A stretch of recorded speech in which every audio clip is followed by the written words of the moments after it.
Pega a sua Bíblia, abra ela no livro de Êxodo, capítulo de número 18, versículo de número 13. Êxodo, capítulo de número 18, versículo de número 13.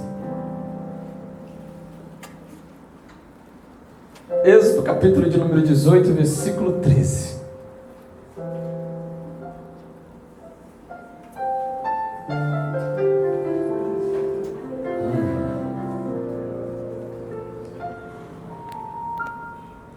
Respire fundo, faça assim.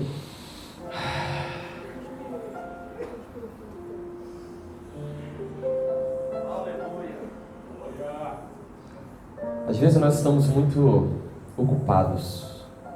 E isso nos traz um peso fisicamente, emocionalmente, que nos faz estar ofegante demais espiritualmente para não entender e reconhecer que o mundo espiritual, ele é grandioso, poderoso, mas também é simples. Se desarme, por favor. Tire de você a expectativa do que Deus irá fazer. Só seja livre. Se nós entendêssemos o quanto é bom ser livre, nós entenderíamos quando a Bíblia diz em Gálatas que o Senhor nos chamou para a liberdade, para sermos livres de verdade. Êxodo capítulo de número 18, versículo 13 diz: no dia seguinte assentou-se Moisés para julgar o povo, e o povo estava em pé diante de Moisés desde a manhã até o pôr do sol. Cuidado com uma vida ocupada demais. Vendo, pois, o sogro de Moisés tudo o que ele fazia ao povo, disse: que é isso que fazes ao povo? Por que te assentas só, e todo o povo está em pé diante de ti desde a manhã até o pôr do sol? Respondeu Moisés a seu sogro: é porque o povo me vem a mim para consultar a Deus. Porquanto tem alguma questão, vem a mim para que eu julgue entre um e outro, e lhe declare o estatuto de Deus e as suas leis. O sogro de Moisés, porém, lhe disse: não é bom o que fazes. Sem dúvida desfalecerás tanto tu como este povo que está contigo, pois isto é pesado demais para ti. Tu não o podes fazer. Ouve, pois, as minhas palavras, eu te aconselharei, e Deus seja contigo. Representa o povo perante Deus, leva as suas causas a Deus, ensina-lhes os estatutos e as leis, e faz-lhes saber o caminho em que devem andar e as obras que devem fazer.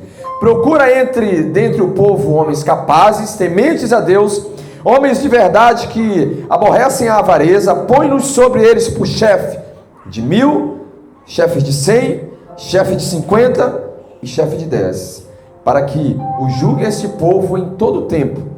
Toda causa grave trarão a ti, mas toda causa pequena eles mesmos julgarão. Será assim mais fácil para ti, e eles levarão a carga contigo. Digam todos glória a Deus. Se assente com muito carinho em nome de Jesus.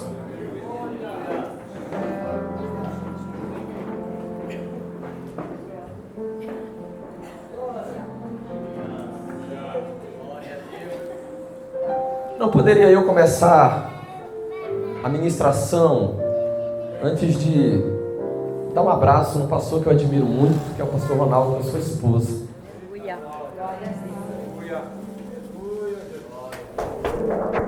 Te amo muito.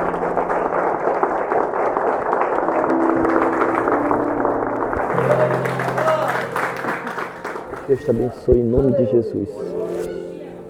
O Espírito Santo pediu isso, tá? Um certo homem chamado Jetro, sacerdote de Midian, ele estava em um lugar onde residia Moisés, já havia estado naquele lugar. Foi ali que ele liberou uma das suas filhas para casar com Moisés. E aí depois a Bíblia diz que quando Deus fala na sarça ardente, enquanto Moisés cuidava do rebanho do seu sogro Jetro, Moisés pega sua família, seus 2 filhos, e vai para levar a mensagem de Deus ao Egito, e tirar do Egito aquele povo que há anos sofria debaixo da opressão que vinha de Faraó. Só que por algum motivo, a Bíblia não diz isso, Moisés pegou os seus filhos e a sua esposa e levou de volta para Jetro. Diga assim: os filhos eram de Moisés, a esposa também. A responsabilidade de cuidar era de quem? De Moisés. E aí, por algum motivo, Jetro talvez pensou, vamos conjecturar, e disse assim: eu tenho que levar a responsabilidade de Moisés para ele, a sua esposa e os seus filhos. E de repente Moisés está lá atarefado demais, ocupado demais, com toda aquela multidão em um deserto, onde o povo avarento, onde o povo murmurava, onde o povo se levantava, onde o povo questionava, mesmo vendo um Deus de milagre, fazer milagres. Mesmo um Deus fazendo tantas coisas para aquele povo, ainda assim eles não conseguiam olhar e reconhecer isso no deserto. No Egito foi impressionante ver que Deus foi derrubando principado por principado. Porque se você olhar e dizer assim, foram apenas 10 pragas, não foram 10 pragas no Egito. Cada praga era uma resposta de Deus para um principado que estava tomando de conta daquele lugar. Por isso que se você parar para observar, essas pragas, elas são diferentes. O sangue na água, as rãs, os gafanhotos, cada um desses principados tinha o poder sendo exercido sobre o Egito. E aí de repente eles se levantam e acreditam que eles poderiam acabar com aquele povo, com aquela nação. E aí quando Deus olha e diz: a partir de hoje, todos os principados estarão debaixo dos pés da igreja. Vou repetir de novo. Quando Deus se levanta e diz: todo principado vai estar embaixo do pé da igreja, cada um deles foi derrubado, para que se cumprisse aquilo que o Senhor desejava fazer através do seu povo. E aquele povo até aquele momento, mesmo vendo tantas coisas acontecendo, ainda assim, era um povo que não reconhecia. E Moisés estava indo no mesmo balançar, ocupado, servindo, julgando, ouvindo coisas difíceis de suportar. Aí chega um momento que Deus olha, percebe que Moisés estava passando por tudo isso. Jetro, chegou a tua vez de ir. Leva a responsabilidade maior de Moisés, porque talvez ele não reconheça. Tudo que você faz para Deus só faz sentido, ou só tem sentido, se você perceber aquilo que é o bem mais precioso que Ele te deu. Pastor, é a unção? Não. É o dom? Não. É o chamado? Não. É a sua família. Porque se você foi o homem mais usado da terra e perder a sua casa, você não vai ser testemunho vivo. Lembre-se, testemunho não é quem faz, testemunho é quem vê. Testemunho é quem vê, testemunho é quem observa, testemunho é quem vê que algo está acontecendo e transmite aquilo para alguém. Aí Moisés precisava olhar para sua família e reconhecer: eu estou com esse povo todos os dias. Eu subo e fico 40 dias, desço, o povo está com um bezerro de ouro ali, e aí eu quebro aquele bezerro de ouro e subo e fico mais 40 dias com Deus. Deus fala para Miriam e para Arão: enquanto que com os profetas eu falo por meio de enigmas, eu falo em sonhos, eu falo em visões, com o meu servo Moisés eu falo boca a boca, face a face. Mas nada disso seria tão grande para um homem se ele não tivesse a sua família ao lado. Se ele não tivesse os seus filhos olhando e simplesmente dizendo: pai, eu te admiro, não é porque o Senhor vai para a igreja, eu te admiro não é porque o Senhor tem uma empresa, porque o Senhor é próspero, eu te admiro porque o Senhor teme a Deus. Eu te admiro porque o Senhor me ensinou o que é amar a Deus. O que você preferiria ouvir do seu filho? Pai, eu queria tanto o Senhor. Uma certa vez, um moço olhou e disse: eu tenho um problema com a igreja. É que ela me roubou do meu pai. Veja o quanto isso é difícil de ouvir. Ela disse: a igreja me roubou do meu pai. Não, a igreja não roubou o pai dele. O pai dele que olhou para a igreja e resolveu abraçá-la e esquecer que existia filhos, esposa, esposo que precisavam dele. E por que eu estou ministrando essa palavra para você? Para você entender que existe o outro lado do ministério. Não é apenas ver milagre acontecer, a igreja crescer, as pessoas serem tocadas. É você reconhecer que existe o outro lado. Antes de você ser pastor, você é pai, você é marido, você é esposa. Antes de você ser usado por Deus, você é alguém que tem pessoas ao seu redor que dependem de você. E hoje nós precisamos ter consciência de algo. Quando nós estamos tão envolvidos e atarefados demais, o Espírito Santo está nos chamando. A Bíblia diz em Isaías capítulo 10, versículo 27, que a unção ela vem quebrar o jugo. Mas qual jugo? O jugo que nos impede de ouvir Deus, o jugo que nos impede de nos relacionarmos com Deus, o jugo que nos impede de andar com Deus, o jugo que nos impede de sermos verdadeiros filhos na terra. Toque no seu irmão do lado e diga: meu irmão, a unção vai quebrar o jugo que te impedia de viver a vontade de Deus. Comece a forjar dentro da sua casa um ambiente onde Deus tenha tanto prazer em estar. Sabe por quê? Porque eu sou bonito, pastor, e consagrado a algo? Não. Porque você entende uma coisa: a igreja é uma extensão da sua casa. A igreja é uma extensão da sua casa. A igreja é uma extensão da sua casa.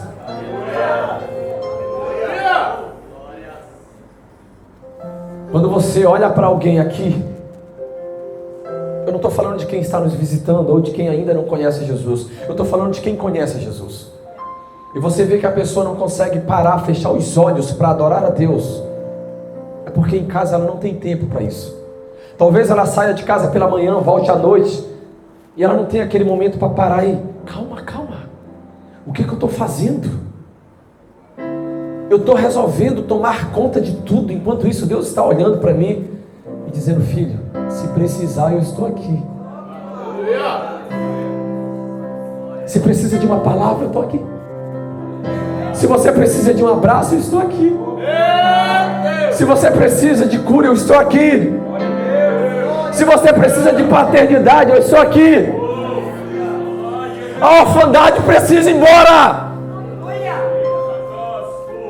A nossa geração é uma geração órfã, de pai, de mãe, de pessoas. Quantos de nós fomos criados por avós? Está errado. Avô não é para criar filhos, netos. Porque avô não consegue trazer a paternidade de pai. A avó não consegue trazer a maternidade da mãe. É por isso que Jetro olhou e disse assim: ah, Moisés, está errado. Você está sendo pai para uma nação, mas está esquecendo dos seus. Eu vou repetir. Moisés, você está sendo pai de nações, mas está esquecendo dos seus. Nós precisamos cuidar daquilo que Deus nos deu, querido. A responsabilidade dos nossos filhos de sermos pais de verdade, de trazermos a paternidade de Deus para eles, para que eles possam crescer entendendo algo. No dia que alguém olhar e dizer assim: quem é mais importante nesse mundo para você? A pessoa vai olhar e vai dizer: Deus. Mas por quê? Porque Ele é pai. Mas não, eu não descobri isso por mim mesmo. Eu descobri porque através do meu pai eu vi a paternidade de Deus sendo manifesta na minha vida. Ontem Deus falou tanto a respeito do quanto que nós estamos presos no mundo espiritual pela falta de perdão. Sim ou não? Quem estava lá? E nós aprendemos com Deus que a falta de perdão gera doença física. emocional, quando nós não perdoamos, quando nós literalmente não nos abrimos para entender que o outro que está ao nosso redor vive preso, quando nós não perdoamos pelo que ele fez ou pelo que ela fez. E nessa noite eu quero te convidar. Eu quero te convidar a ser pai de nações, sim. Mas também ser pai daquele que está do seu lado. É tempo de nós restaurarmos as alianças que se perderam. Quem já ganhou alguém para Jesus? Levante a mão. Levante a mão, pode levantar. Essa pessoa que você ganhou para Jesus, a figura que você precisa apresentar para ela é de paternidade. Por isso que alguém diz assim: ó, meu pai na fé, ó, minha mãe na fé. Figura paterna, figura materna, figura que literalmente começa a trazer a essência daquele homem. Quem conhece a parábola do filho pródigo? A figura central ali não é o filho, nem é o mais novo, nem o mais velho. A figura ali é um homem que, quando seu filho resolve sair de casa, ele libera. Mas eu não consigo ver uma outra imagem diante de mim que não seja aquele homem todos os dias esperando. Ele vai voltar. E quando ele voltar, eu vou estar esperando.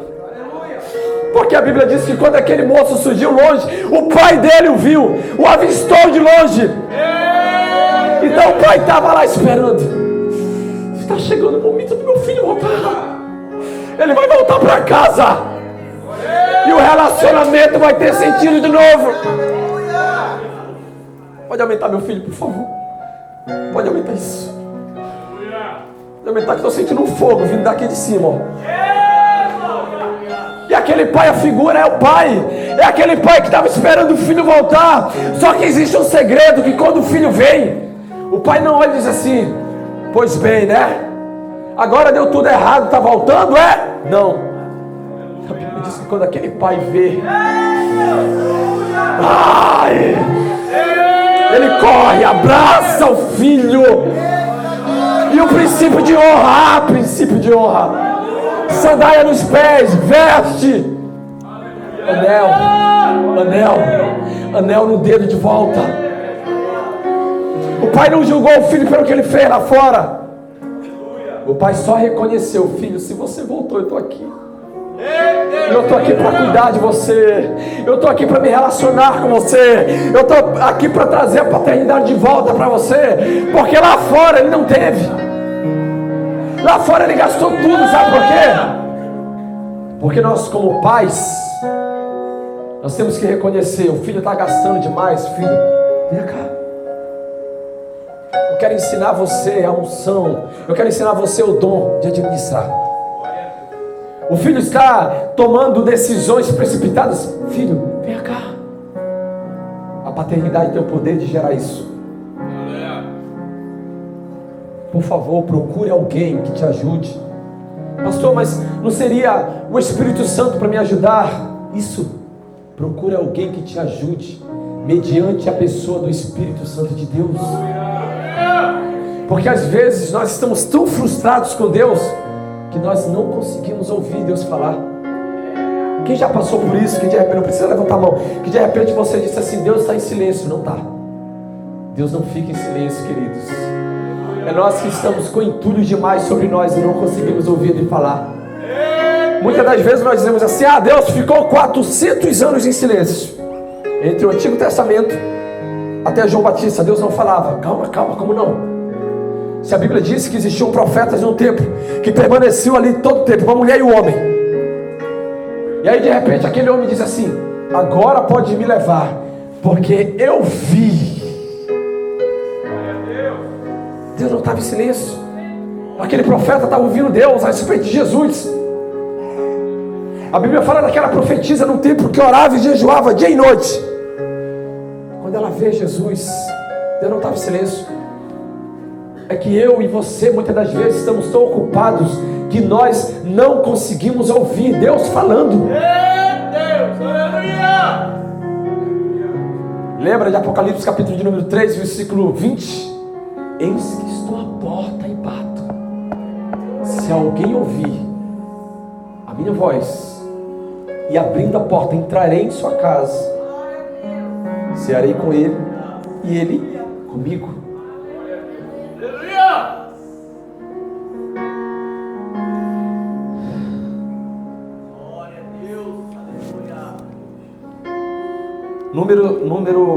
Capítulo de número 11. Capítulo de número 11. Deus, aleluia! Se você não quiser abrir, não precisa, tá?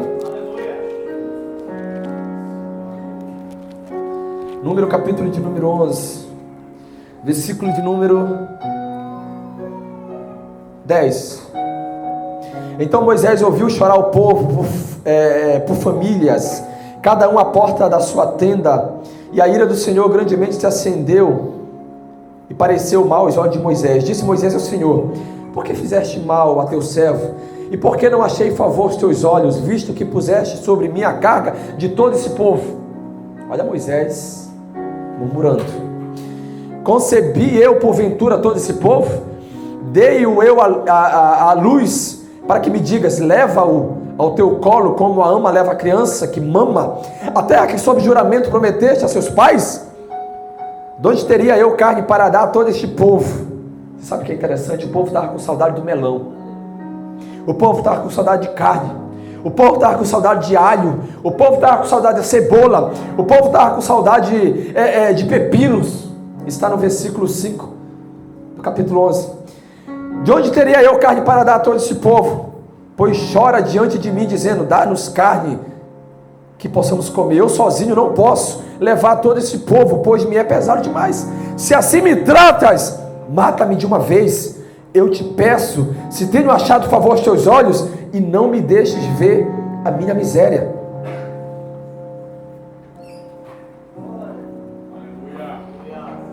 Êxodo capítulo de número 33, versículo 14. Quero mostrar algo para você. Cuidado com os nossos questionamentos. Êxodo capítulo de número 33, versículo 14. Respondeu: a minha presença irá contigo e eu te darei descanso. Então lhe disse Moisés: se a tua presença não vai comigo, não nos faça subir deste lugar. Deus, aleluia!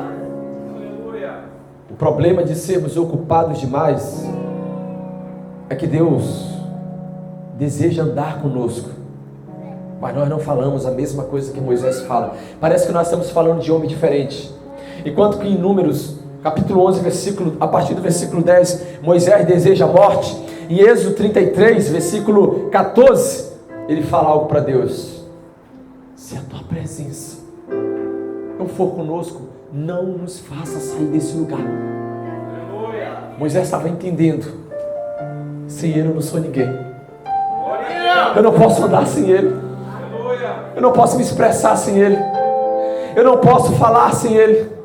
Eu não posso orar sem ele. Eu não posso fazer nada sem ele. Para tudo eu preciso dele. Ele estava entendendo a necessidade de Deus para com ele. Só que isso, para ser uma realidade em nós precisamos primeiro morrer. Eu quero morrer, Jesus, para a minha vontade. Eu quero morrer para os meus conceitos, preceitos, desejos. Eu quero morrer para toda a informação que não vem de ti, que está dentro de mim. Eu quero morrer, porque aí eu vou me tornar novamente criança. Diga assim: eu quero ser criança. Diga: eu quero ser criança.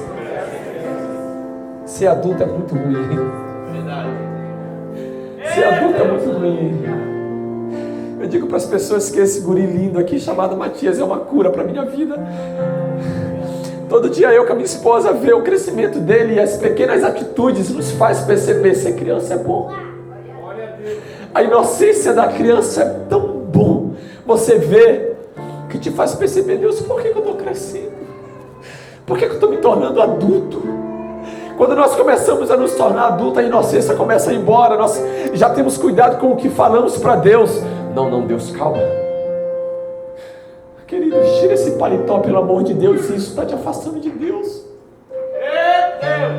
Pega essa credencial que você tem, que te deram, que te fez agora estufar o peito e dizer: agora eu sou intocável, rasga ela. Deus não precisa de credencial, Deus não precisa de terno, Deus não precisa de gravata, Deus não precisa de pessoas que cresçam, Deus precisa de filhos que dependem dEle. Aleluia! Pastor, você não tem noção, eu sou ousado demais.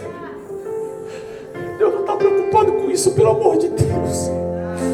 Deus está olhando para você ainda como aquela criança que estava lá, e Ele segurando nas mãos e disse assim: filho, chegou a hora de ir para a terra, impactar esse lugar que eu vou enviar você. Chegou a hora, vai lá.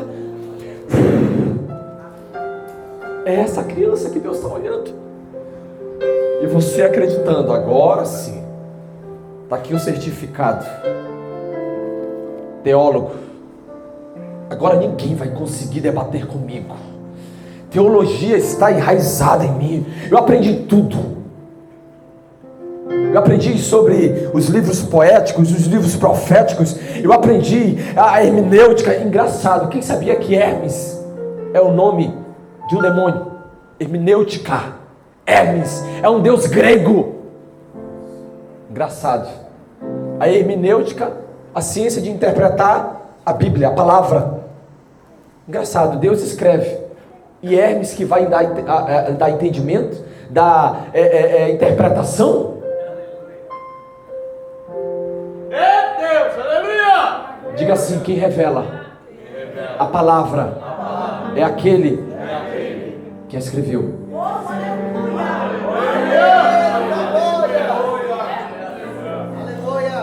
Por isso eu te convido, deixa do lado de fora do quarto essa casca, esse ser humano grande aí, deixa do lado de fora do quarto e entra como uma criança. Chega lá diante dele e diz: papai, eu não tive um pai, mas o Senhor é. Aleluia! Olhe para ele e diga assim: pai, o meu pai me bateu muito, mas o Senhor nunca me bateu. Olhe para ele e diga assim: pai, o meu pai me abandonou quando eu era criança, mas o Senhor nunca me abandonou, o Senhor sempre esteve lá. Deus, aleluia! Olhe para ele, filho, e diga assim: quando eu era criança, fizeram tanto mal para mim, mas o Senhor não, o Senhor nunca fez mal para mim. É essa criança. Aumenta um pouco mais. É essa criança. Fique de pé. Isso.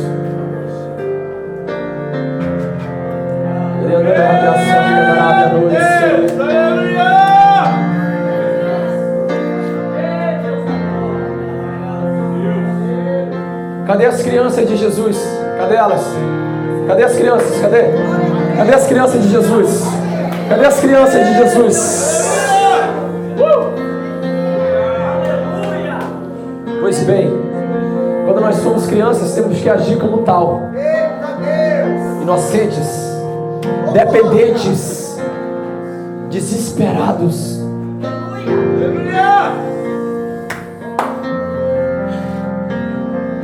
Eu me lembro de uma atitude do Matias. Foi uma das primeiras atitudes dele, depois de ter 1 ano e meio de idade. Eu me lembro que eu parei o carro na garagem de casa.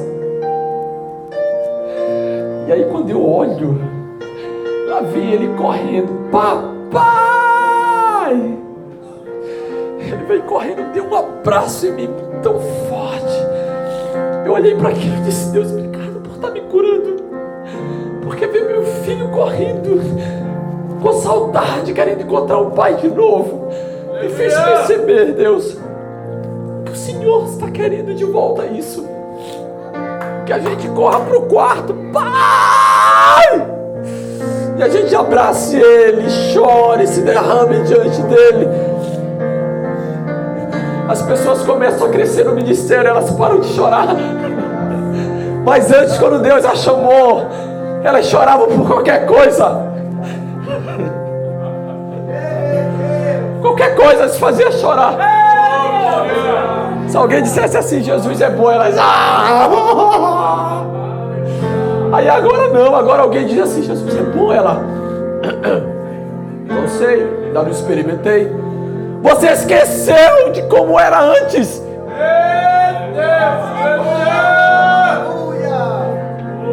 Esqueceu de como era antes.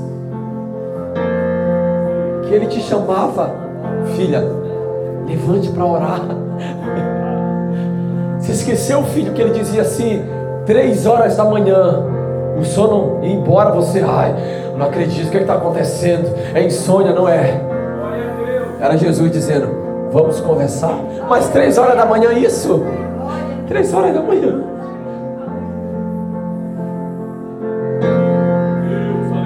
A criança depende do seu papai. O adulto não. O adulto age da própria forma como ele acredita ser a correta.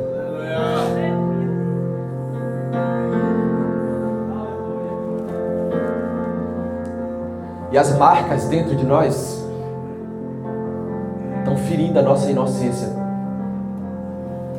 Quantas mulheres, quantos homens que quando criança, quando adolescente, sofreram abandono, abusos, que estão guardados aqui dentro. E nós temos receio e medo de tocar nessa ferida, porque toda ferida em que nós tocamos dói. Mas a cura vem quando eu reconheço, Deus, eu quero tocar nela. Eu quero que essa ferida vá embora e seja sarada, para que eu possa ser livre de novo. É tempo de voltarmos a prantearmos diante de Deus. É tempo de voltarmos a nos lançarmos diante dele com o coração desesperado. Chegou esse tempo. E eu quero te convidar nessa noite a mergulhar nesse oceano que não tem profundidade. Não, pastor, mas tem gente do meu lado. Eu não estou me importando com quem está aqui em cima. Eu estou me importando que o meu mestre está aqui. Pastor, mas eu não sou de gritar. Não precisa. Só se lance diante dele. Pastor, mas eu sou durão. Olhe para o meu rosto, veja como eu sou. Pois bem, se tem algo que ele é especialista, é pegar alguém que é duro e transformar em uma manteiga derretida. Você sabe o que tornou você duro e dura, filha? Foi as dores, os abandonos, os sofrimentos, as palavras. Sabe aquela vez que você ouviu alguém olhar e dizer assim: não vai ser ninguém na vida, não vai servir para nada na vida. E até hoje você carrega isso dentro de você. Pois a palavra que eu lanço sobre você nessa noite é: você literalmente não vai ser realmente ninguém, porque você já é. Você é a princesa de Deus, você é a filha de Deus, você é o príncipe de Deus, você é o filho de Deus. A opinião que um dia falaram contra você precisa morrer hoje. Precisa morrer hoje. Em nome de Jesus. Amém ou não amém?